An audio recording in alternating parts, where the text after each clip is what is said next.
Canon 7D Mark II is a camera that I use for wildlife quite a lot. It's quite a sophisticated camera. It's got a lot of features and functions that you sometimes need to access that can make it easier to get the kind of shots you want. But sometimes when we're out shooting wildlife in the field, we don't have a lot of time. So one of the things that I do is I make use of the Q button, because that it gives me a really quick way to access some of the settings that I might want to use. So the Q button's on the back of the camera and it's situated just above the quick control dial, so it's easy to get to with my thumb.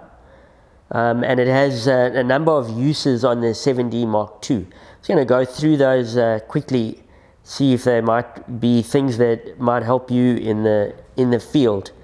So the first thing is, if you're looking to navigate around the menus on the camera, it's got quite a few menu tabs. The quickest way to skip from one tab to the next is just to press the Q button. Press it once and it jumps a whole tab at one time. So you can jump right across between the different menu tabs just by pushing the Q button. I'm going to touch the shutter here. The next thing is, if you're in a shooting mode and you'd like to change something, and you, for whatever reason, you don't want to do it using the viewfinder, you just push the Q button and it pulls up a screen that has your exposure settings and a whole lot of other settings as well. So the neat thing here is that once I push this button, I can navigate around these options by using the autofocus joystick, and at the bottom of the screen it tells me where I am and what choice I've currently got selected. So it's allowing me to set up whether I'm using servo focus or one shot, metering the different drive modes on the camera, which card slot I'm using, as well as white balance, picture style, exposure, aperture, and even ISO and flash compensation. So a lot of the important shooting settings, if you in a bit of a rush or you're under pressure and you can't remember which button accesses the setting or which menu to find it in, the Q button will often let you get there quickly and without having to go back to the menu or back to your owner's manual. Then there's a third way that I've been using the Q button.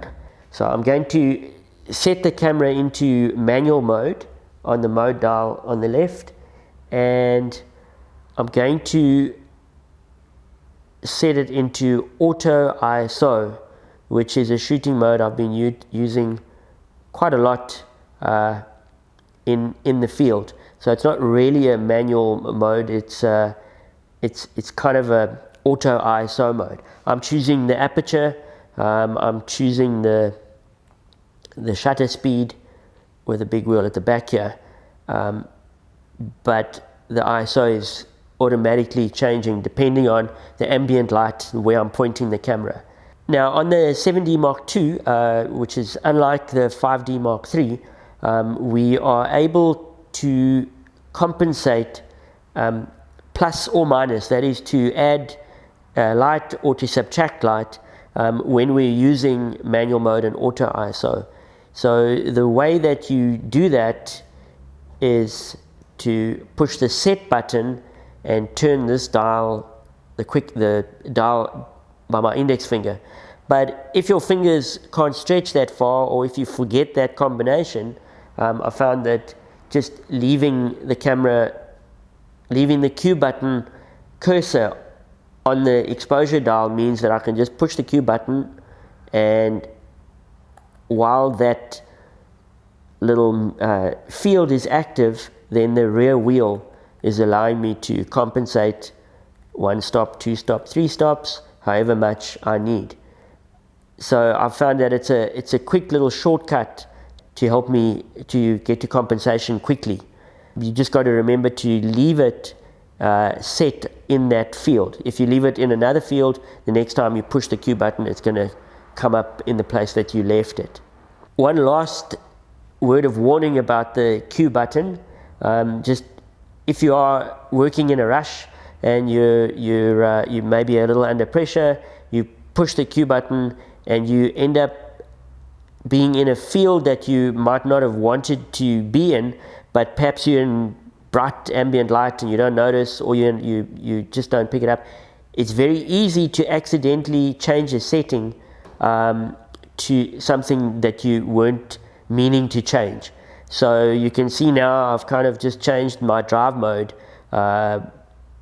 just by turning a dial and trying to navigate, or I've changed which metering because I'm in a rush and I'm panicked, and all my advice is use the Q button, enjoy it for what it's there for, but just make sure that you don't end up changing settings that you weren't meaning to. Subscribe to this channel if you want to keep getting videos about Canon gear from a wildlife photographer's perspective.